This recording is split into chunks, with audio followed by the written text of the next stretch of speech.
All right, welcome back. Long time no see, y'all.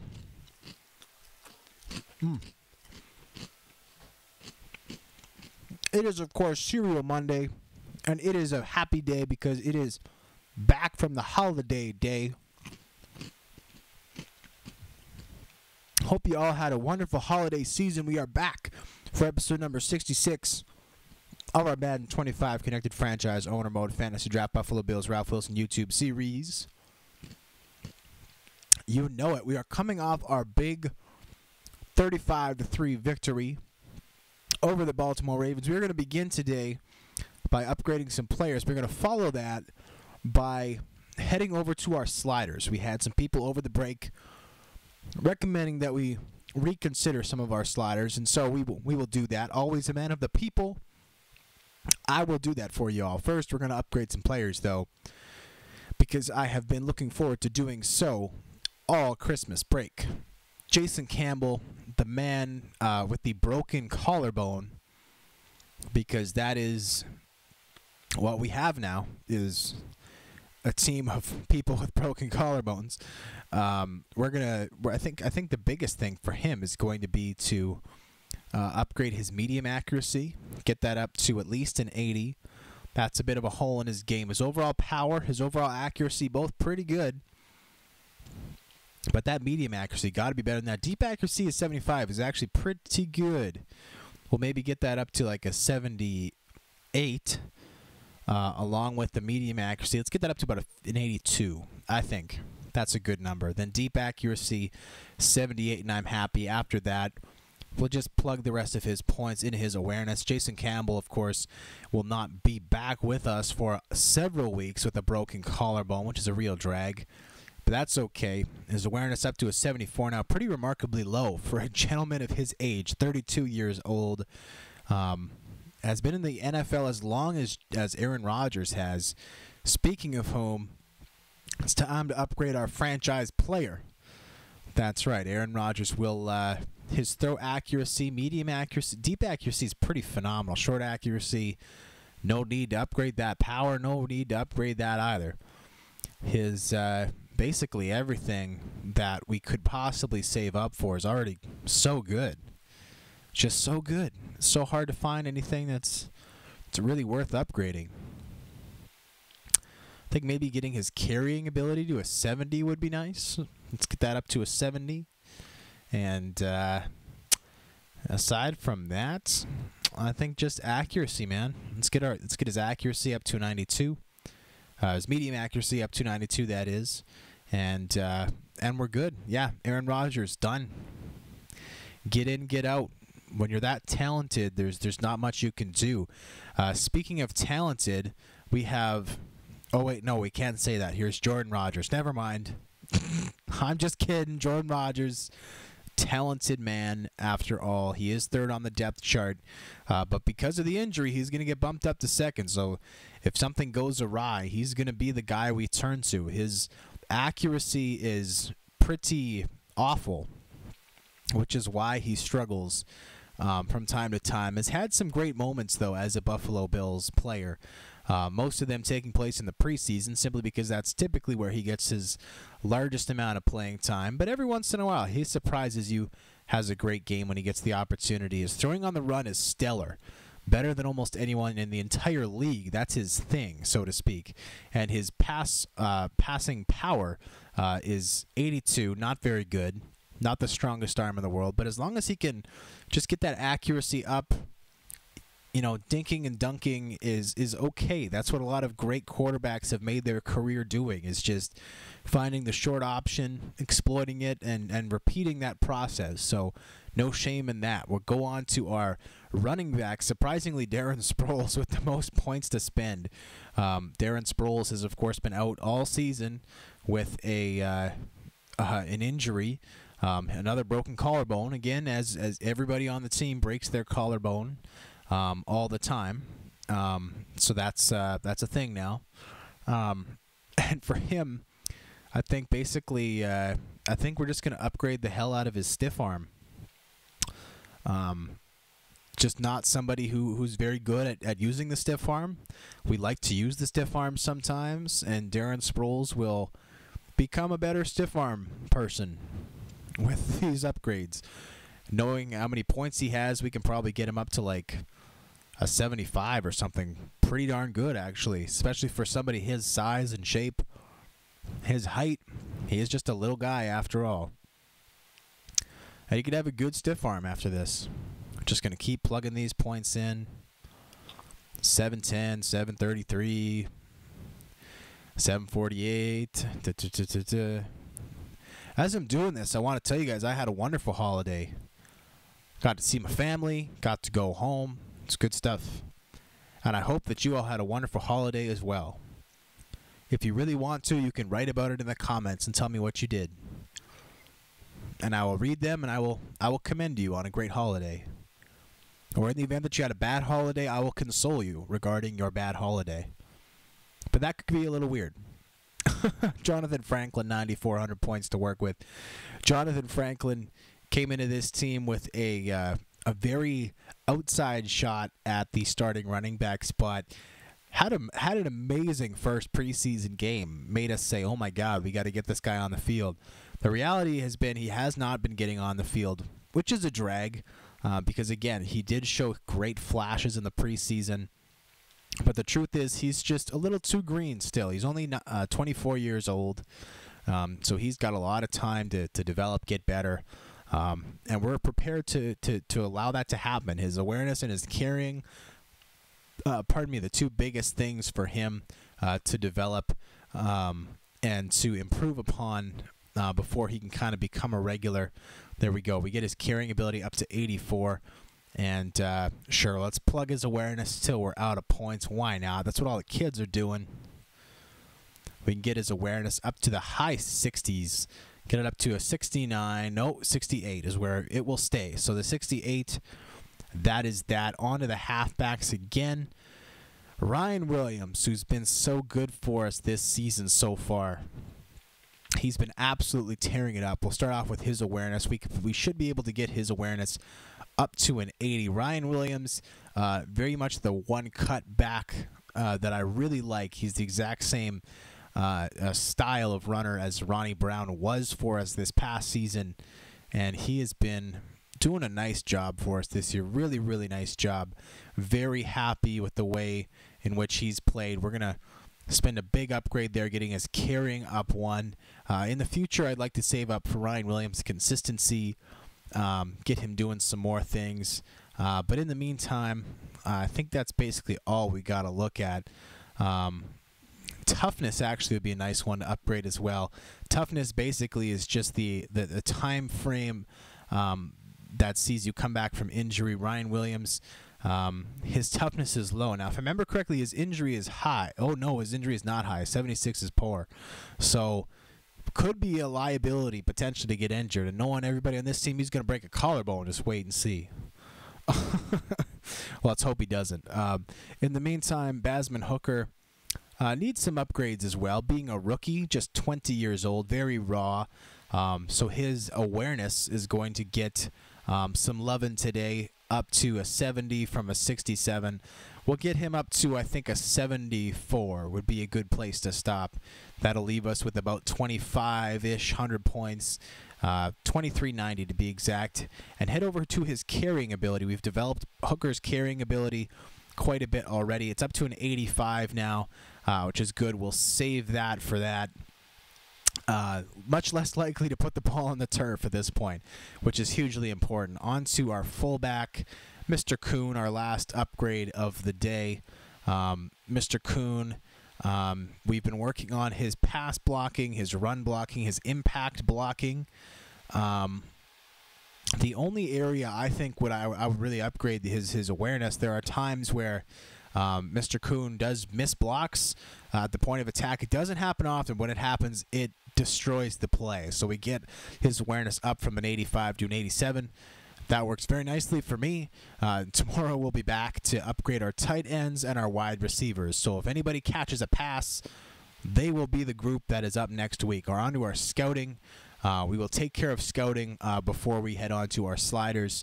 and then our practice session for week number 4. If you remember correctly, we scouted one individual last episode, Stefan Timmons. We don't expect to have a pick that is high enough to select him. However, as we talked about, we're thinking of going back to the defensive tackle spot to potentially be our first pick of this year. The issue with that is a lot of the players aren't slated to go until quite late. There's not a lot of real top flight prospects this year. Late second round, early third round. Probably looking at picking a guy kind of in this bulk area. The issue, I mean, there is an issue with doing that, and especially looking at the size of these guys: 6'4", 276, 6'3", 293, 6'2", 289, 6'4", 281, and we'll talk about that in a bit. In the meantime, I hesitate to simply,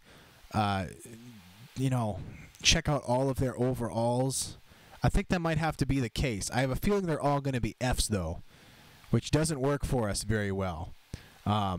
But we'll talk about that later. We'll come back to it. There's a lot of players here, age 20 to age 23, who are a lot heavier, 339, 343, 340, 342, which I like.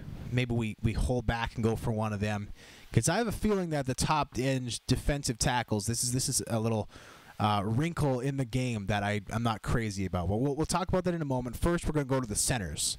The reason being, and we can bring up our depth chart in a moment, our incumbent starter, Eric Wood, not a bad player. He's the weakest link on our offensive line. However, he is 80 overall at the moment. And he is not a bad player by any means. Somebody who's got some skill, certainly. But with that being said, he is somebody who, well, I don't want to say, we'll worry about this guy first. Macon. I'm just going to call him Bacon Benedict. Bacon Benedict is the center from Rutgers we're checking out. Great run blocking ability, great impact blocking ability, great pass, well, not great pass blocking, but a decent pass blocking ability. His awareness is a C, stamina is a B, strength is an A, which I really like. I love his size. 6'6", 344. Agility is a C. Injury is an A. Injury is always important to check out, as we've talked about. Personality is an F. Okay, that's not very good. Confidence is a 2. That's pretty high for a rookie. High motor, yes, that's good. All in all, I'm loving this kid. Toughness is a C. That's not great. But hey, aside from that, the blocking ability is great. The scheme is power run, baby. I like that. So Bacon Benedict could be our first pick. We might have to make a trade to get him, depending. But who knows? We'll figure that out when the time comes. He's going slated to go 28th overall. If our pick is after that, we might have to make a trade, move up to pick him if he is our man. However, we got time to figure that out. Here's basically the reason. A couple things that we need to check out here. Our roster, first of all, the reason that we're going defensive tackle, but maybe not defensive tackle, and the reason that defensive tackle is an issue is this. We're going to go to the Jets defensive tackles. The Jets selected 2 players at the defensive tackle spot we were considering picking.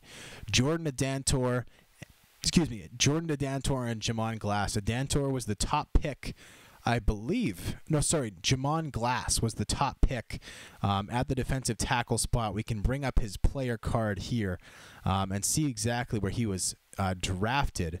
He was selected with the 7th overall pick of this past year's draft, and his buddy, being Jordan Adantor, was selected in the 2nd round.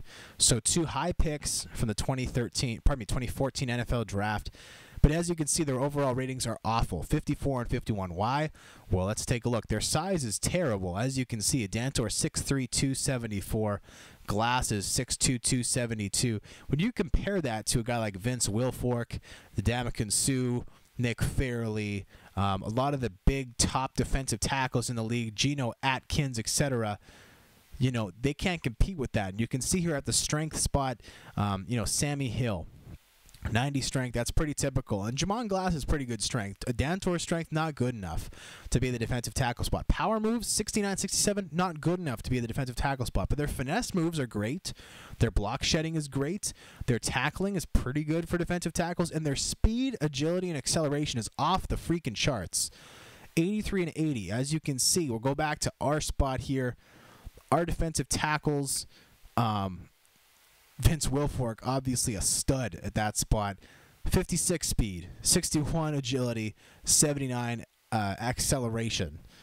Compare that. His block shedding's phenomenal, but his strength is 96, power moves 88.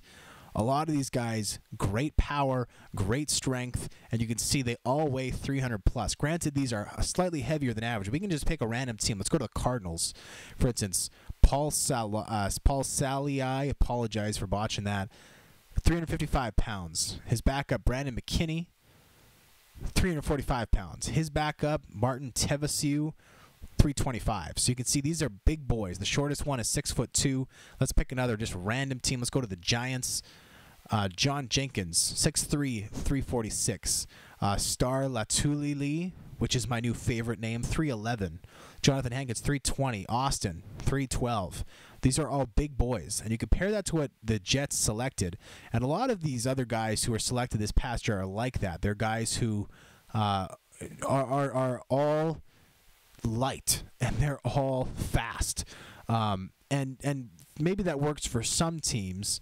But the reality is, if those are going to be the defensive tackles that go first in the draft, I don't want to pick a defensive tackle first in the draft. We have a young man we selected who went undrafted, who's already developed with some help and some love from 66 overall to 71 overall. His name's Camille Linton, as we've talked about, 6'4", 340, a big body like we've talked about. He has some progression he needs to do, but he's just 21 years of age, and we will give him the time to do that. So I think the best thing to do, as we confirmed today, scouting that second player who's slated to go at the defensive tackle spot, that we're not interested in those top flight, quote-unquote top flight defensive tackles. In my opinion, a guy like Jordan Adanto should be playing middle linebacker. That size and that speed, he's very fast for a guy who's his size. He's just too light to be playing defensive tackle. He's probably a great pass rusher, but I don't think he could play defensive tackle against the run. Like, how do you stop a wide receiver or a running back from coming across that line, or a fullback? Anyways, getting on with that, that's the talk about the defensive tackle, which is why I think it might be better to wait on the defensive tackle spot, pick someone later on in the draft, and use our first pick on a center. Now, Eric Wood, 28. Now, let's start off with Roberto Garza. Roberto Garza is the real-life starter for the Chicago Bears. We'll check out his player card. He has no stats, I see. But this is his 13th year in the league. He's a veteran. He plays. He's a starter for the real life Chicago Bears, blocking for Matt Forte and all those guys they got there, doing a fine job. He is in the last year of his contract. We just checked it out. Eric Wood, meanwhile, if we check out his player card, he has 2 years left on his deal. So here's what I'm thinking. Eric Wood, by the time his deal runs out, he is going to be 30 years old, or at least he will be turning 30 years old.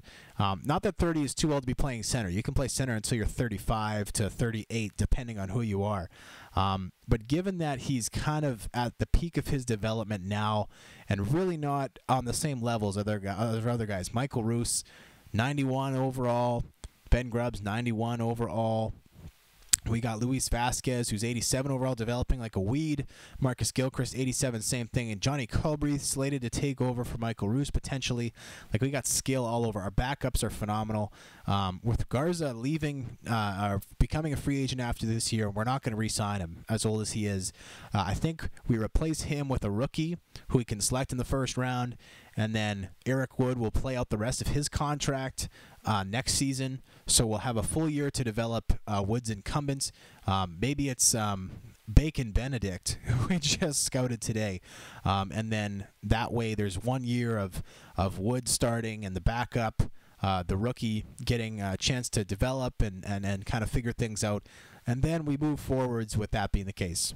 So that's what I'm thinking. Anyways, in terms of the scouting, let me know what you guys think about it. I always appreciate your input, and it helps to converse about it. It helps to think about it. And if you guys think that's a terrible idea, going center and then defensive tackle later in the draft where you can find a bigger body, let me know, because that is something I want to know. Moving on to our sliders here. What we did is you can see where it's not 25 or 50 decision that we made. We upped after the preseason our ability to tackle and pass cover. We didn't up our pass blocking or our run blocking. It's still 25. That's default all Madden setting. And then on the other side of the ball, we took down the opponent's ability to pass block and run block by 5. I'm thinking that we're going to leave all the blocking the same, but we are going to bring the pass coverage. This is the last thing we did, back down. The reason being, in the last preseason game, this is something that a lot of people commented on, asked for, sent me messages about, because at the end of the preseason, we had an absolutely abominable time trying, to defend the pass. So we upped it by 5 to 30, the pass coverage. And the reality has been, so far this season, we've been covering extraordinarily well. And so for that reason, I think we're going to bring it back to 25. We'll see. If all of a sudden it becomes impossible for us to defend the pass, we can move it. We could find a middle ground, go to 27 or 28. But in the meantime, we're going to bring it back down to 25 because, of course, we have steamrolled teams. Now, one thing to keep in mind is that our actual players just across the board are a lot better than they were last year. We've spent a lot of time developing some of our guys. Somebody like Thaddeus Gibson has seen huge growth since last season. You look at just across the line, our offensive line much better than last year, especially on that right side with Vasquez and with Gilbert. In our backfield, we've been bringing Vontae Davis, Dominic Rodgers-Cromartie, Drake Kirkpatrick along, John Bostic growing like a weed at the middle linebacker spot. So our players are just a lot better. Shamarko Thomas isn't a clueless rookie anymore. He's playing like he really knows what he's doing.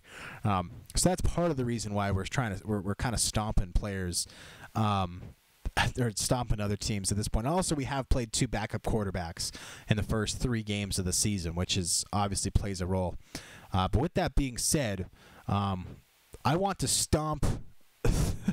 I want to stomp the flippity flops, because the flippity flops have been killing us this season. We did beat them last episode. We had a practice episode. I believe that would have been Thursday before the break, episode number 64.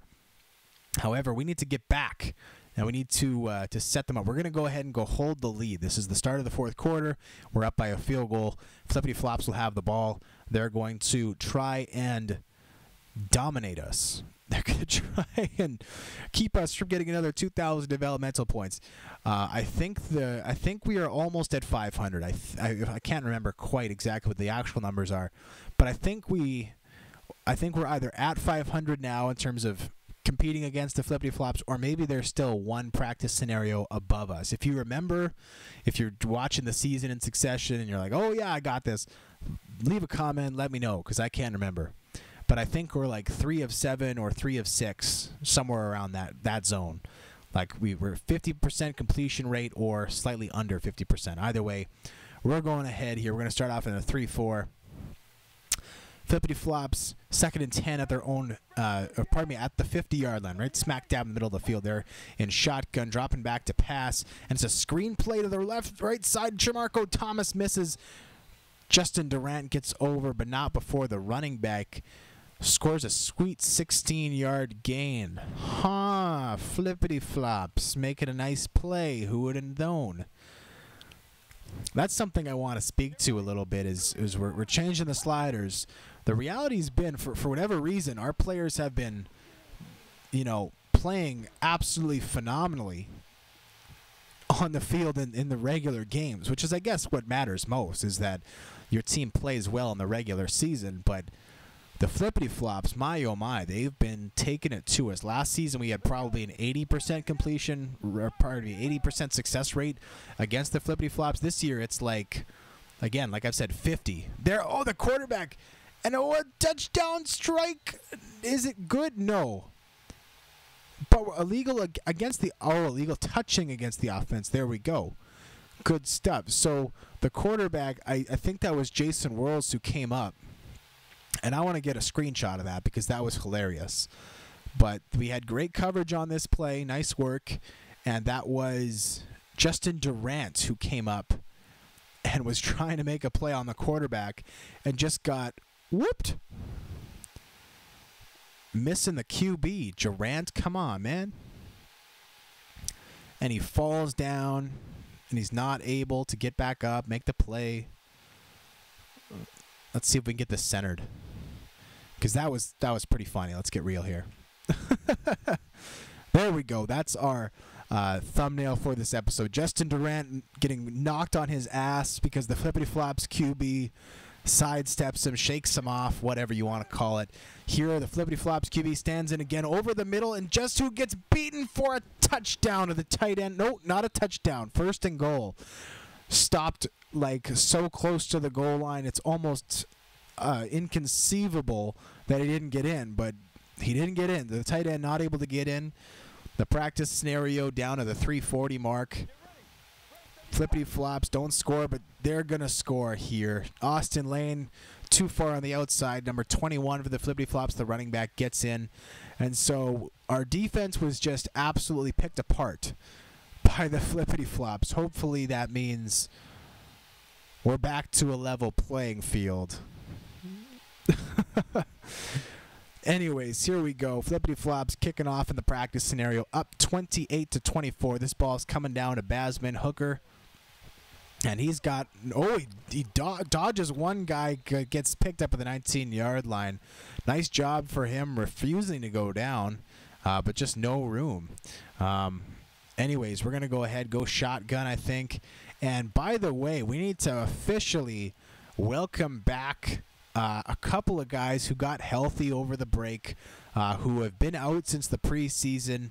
Deshaun Jackson back into this game at the slot position, back in his normal spot, and there he goes, makes a nice catch in the slot for a gain of 19 yards. Deshaun Jackson was out with a torn labrum. I have no idea what a labrum is, but he tore it, and now it is not torn anymore. Or at least I don't think it is, because he is in fact back and healthy, which is a wonderful thing. Great for him to see. And Ryan Williams gets a nice carry up the right side, up to the 46-yard line of the Flippity Flops, a 15-yard gain. So this Buffalo Bills offense is rolling so far. Bill goes running back cross. I love this play. It gets Williams and Hooker out into the open field. Whoever comes free gets the pass here. Nobody does, but Deshaun Joe and Aaron Rodgers gets lit up. We were trying to go to Deshaun Jackson, crossing right to left. Kudos to the Flippity Flops. They picked up both running backs really well. Typically, one of them gets picked up really well, but you get to choose because one of them typically comes free. But nice job. Credit to the Flippity Flops defense for picking both of them up. Here, we're going to be able to run it up the field, I think, with, and Aaron Rodgers gets hit. We had a couple guys open, but Aaron Rodgers, I thought there was going to be more of a running lane for him. 3rd and 3 coming up for him. 2-minute warning is going to stop us from being able to run a play.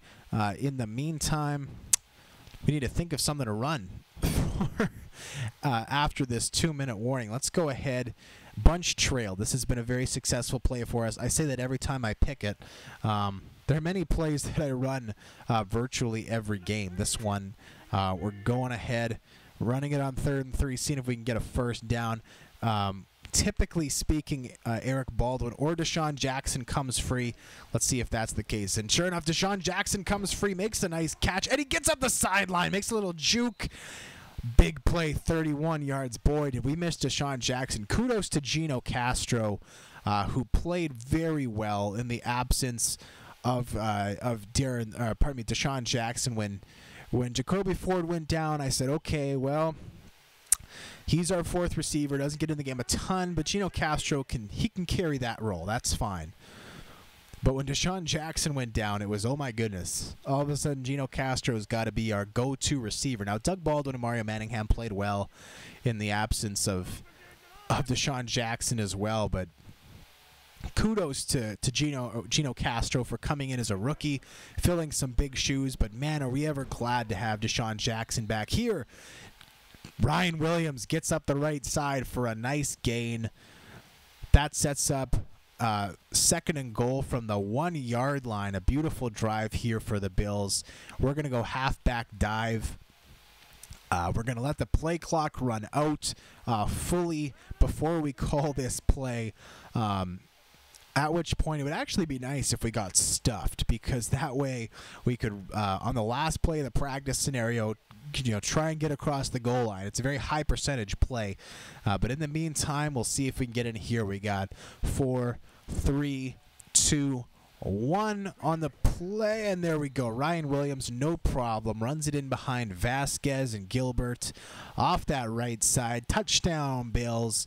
They take the lead on the flippity flops, 31-28 there with that Greg the Leg convert.